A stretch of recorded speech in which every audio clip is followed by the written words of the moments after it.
Perfetto.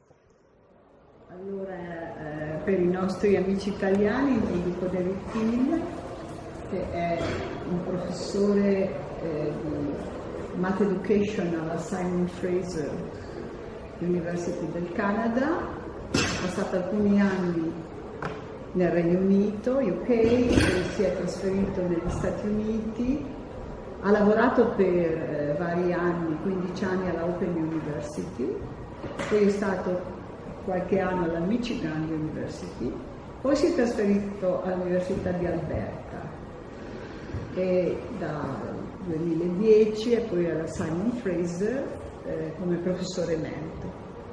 È stato l'editore, il direttore della rivista For the Learning of Mathematics, che è una delle riviste di classe A del nostro settore, che accetta anche lavori di tipo, diciamo, non strettamente determinato dal formato standard, quindi lavori di natura più filosofica, di discussione più generale. Siamo amici da tanti anni e niente, sono molto contenta che sia qua con noi oggi per questo seminario. David, start. Right, thank you. And I will start slowly, and if I speak too fast, please let me know, and I will try to go slower. And the slides, I hope, will help both me and you in terms of what there is. So, Marilena invited me. Hi. Laura Land is one of the teachers who is a supervisor for the practicum. Yes. Welcome. Thank you. Welcome. So I had a dreadful day, Tom, and I forgot to bring my activities. Yeah. No problem. Next time.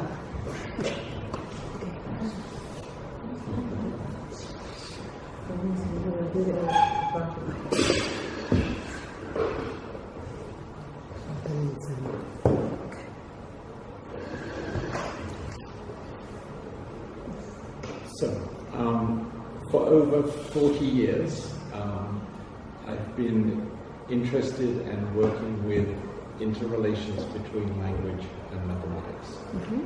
I have a background in mathematics, in history of mathematics, but also mathematics education in schools.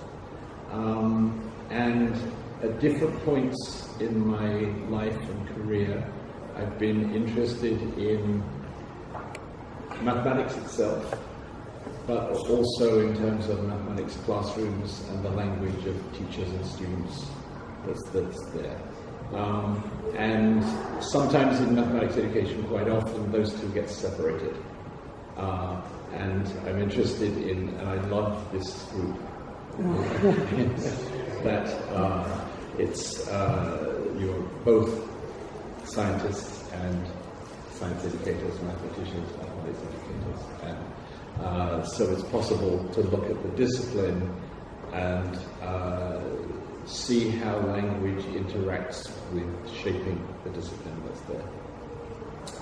The second thing is the growth of STEM, and for a very short period of time, I think it was 4 months, I was involved in a project that was starting in Bosnia-Herzegovina, and it was about promoting STEM education in Bosnia-Herzegovina. And I left, and the project, and somebody else left the project, and then the project ended. Mm-hmm. Because the Bosnia-Herzegovina, amongst other Eastern European countries, has some of the strongest boundaries between subjects I've ever encountered. So if you learn to teach mathematics, you can only teach mathematics. And you're taught by mathematicians if you're teaching grade 5 or above.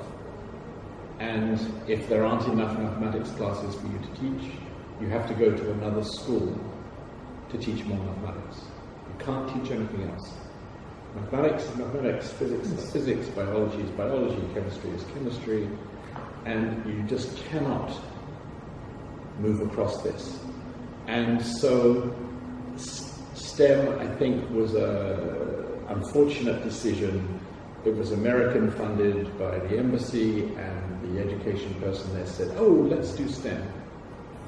And it just collided everywhere. So I've got that background, I've got an interest in STEM myself, but an unsure one because of the difference that mathematics has in sciences. And one of the reasons that I like STEAM better than STEM is that the aesthetics of mathematics goes through the arts and allows you to connect, I think, with the aesthetics of science more directly than simply, oh yes, physics uses mathematics, biology to a lesser extent uses mathematics, chemistry to some extent uses mathematics.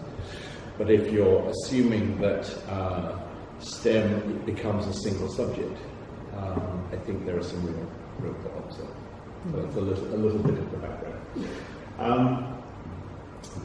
So, as I said, at different times I've been interested in features of language that have to do with mathematics and mathematics education.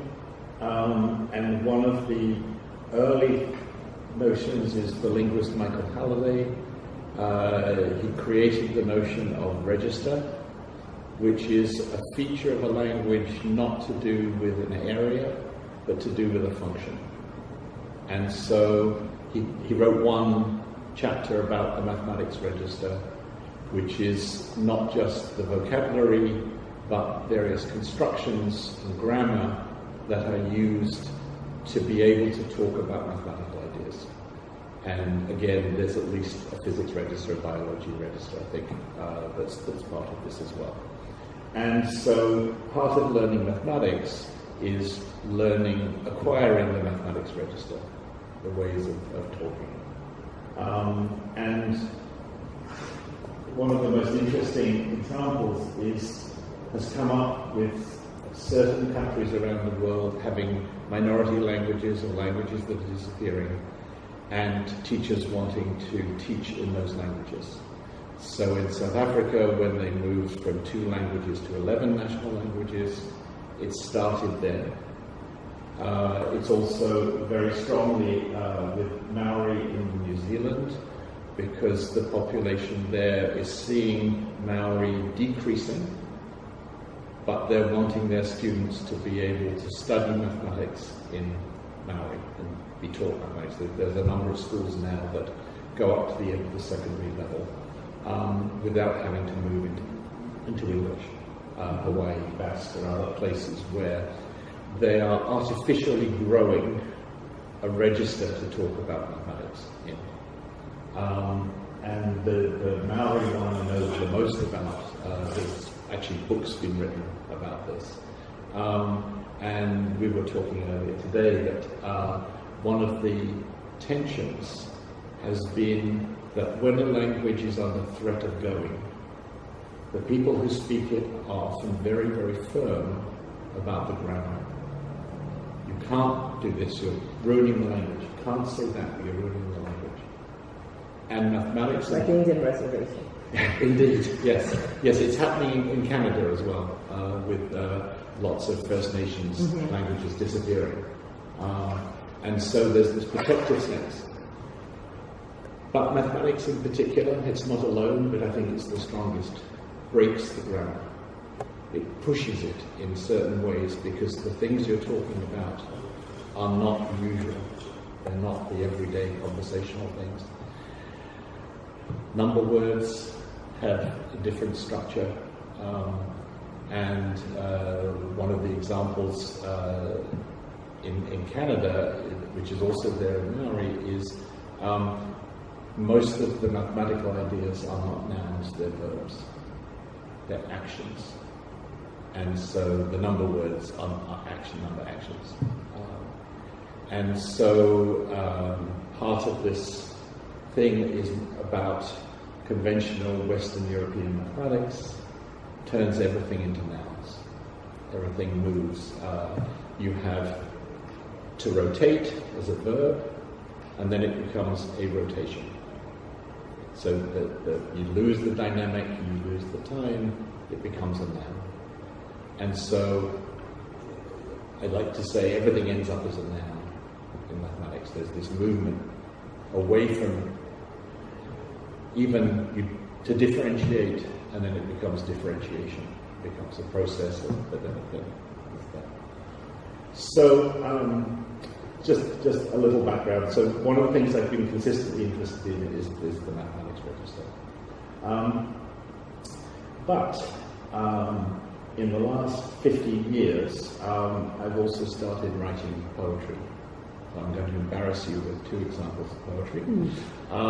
Because I think one of the reasons why the A in STEAM is important is that it's not just art, drawing, diagramming, things of that sort, but also it's poetry, which is a fundamental source of metaphor, where it sits at the heart of trying to write about some particular thing. Okay, so don't worry about the line I'd like you to look at in particular is checkpoint Charlie, corpus callosum.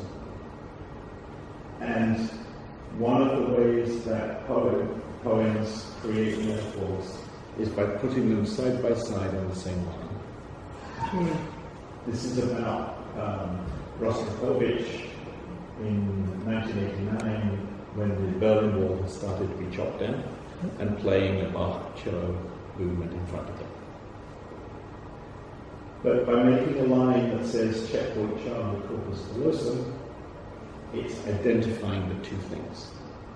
It's saying that, okay, corpus callosum, there's a left hemisphere, there's a right hemisphere, there are very few places where they connect, and checkpoint Charlie is a corpus callosum.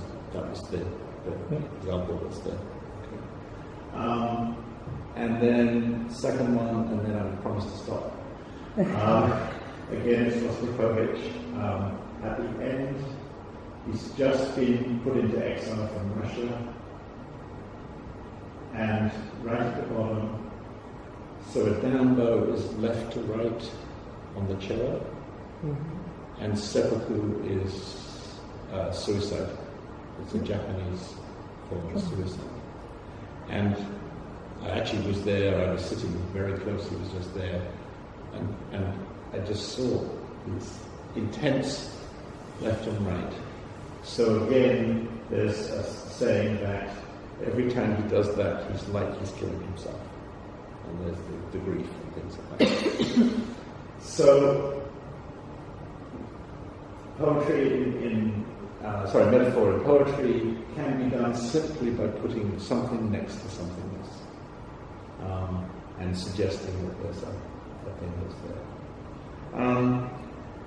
I was saying earlier, there's a profound book called Wisdom and Metaphor by Janice Wicke, and she's a Canadian philosopher, primarily Wittgenstein, but she's also an incredibly successful worldwide poet.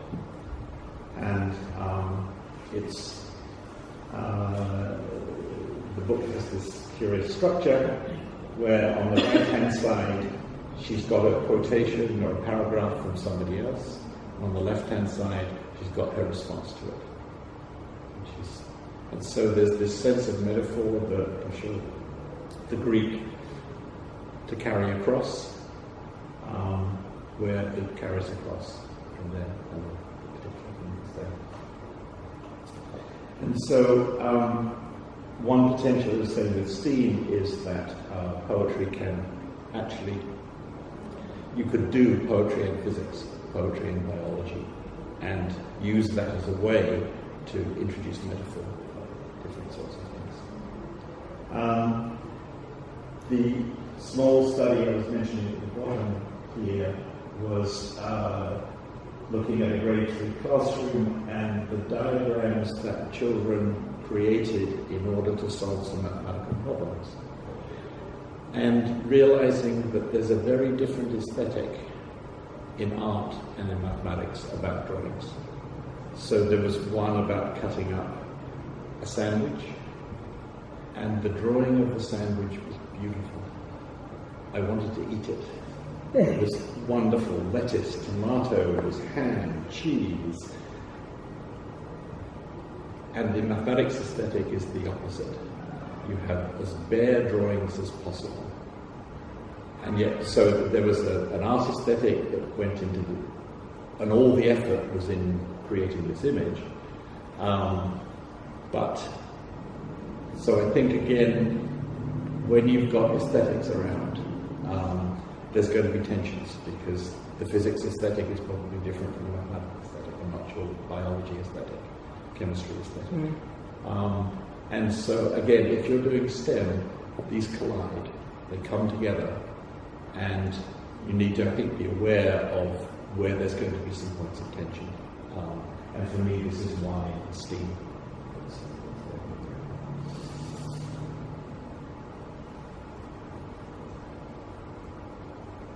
Okay, so I'm a mathematician, there have to be X's and Y's.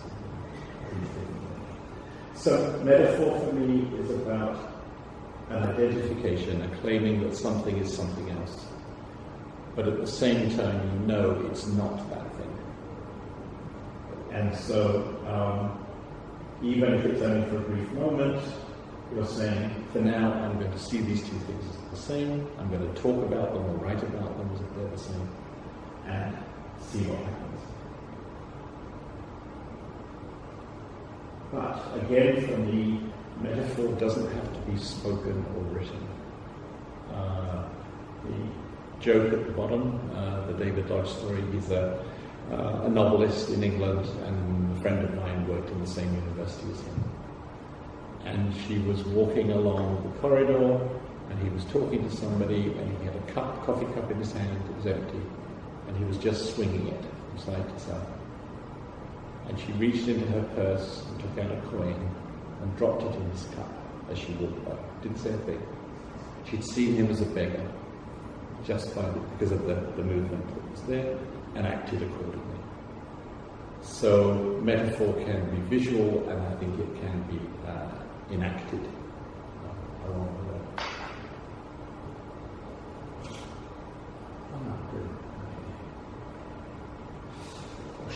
So Winner is an educational psychologist and talked about the distinction between metaphorical and literal language. That it's not just using a word for something that's new or similarity, but you're deliberately doing this across a previously established category. And we'll get there in a little bit, but this happens time and time and time again in mathematics. If you think about the word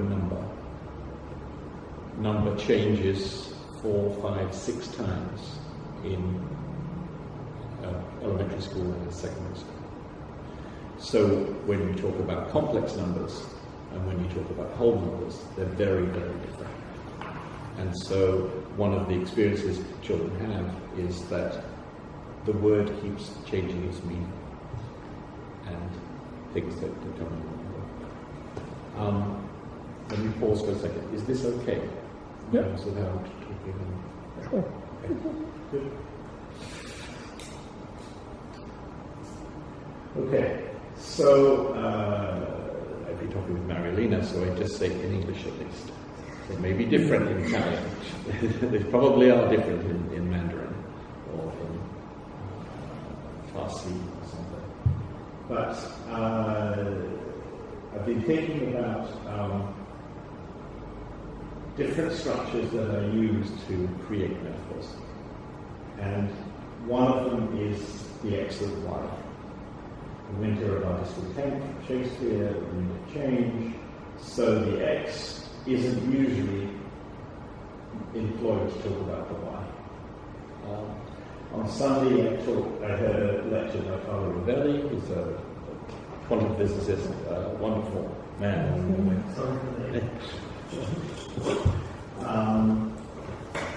And I haven't finished the book, so I'm not sure to what extent the order of time is a metaphor or not. But it's got the structure that a lot of metaphors do have. This is the one that I find the most powerful. And this is the only place I'm afraid I have some science examples as well. And that's simply putting an adjective next to a noun. And one of the things that happens is that the adjective puts the pressure on the noun. The noun doesn't put the pressure on the adjective. So, if I talk about a chemical messenger, it changes the meaning of the word messenger. I might think a child messenger is a person doing these things. But now we start talking about chemical messenger. If we have a sieve, yes, I'm getting flour through this. But a molecular sieve, different again. Digital genetic fingerprint. The mathematical is written, so that's good. That's the example I'm going to use. So when spherical triangle is talked about, you think of a triangle as 3 points with straight lines that join it up. And if it's on a sphere, and you've got 3 points, the straight lines aren't on the sphere, they go underneath it. So that makes people think there isn't a spherical triangle. It's nonsense, it's ridiculous. Or, if I don't think about straight lines, but I think about geodesics, the shortest way of a route along the sphere between the 3 points, then it brings in the previous meaning, but it also extends to a sphere. And I'll come back to that in a second. So that's one example. When I talk about the complex plane, that confuses people with reason about the real plane. And the complex plane is actually one-dimensional, and therefore should be called the complex line. And the last example without adjectives is the shift between mass nouns and count nouns. And I believe that's a distinction in Italian as well. That there are nouns you can use numbers to quantify, and there are nouns that you can't, or don't, or traditionally shouldn't. And so, let me think, numeracy would be a mass noun in English. You don't talk about a numeracy or two numeracies very often, it's just numeracy. Up until the middle of the 19th century, there was only geometry and there was only algebra. And then, because of some mathematical developments, we suddenly started talking, I wasn't there, about a geometry and algebra. We can have two different algebras, and then it becomes count line. And again, being in America, or at least in North America, but Americans in particular turn everything into count lines. There's a loss in American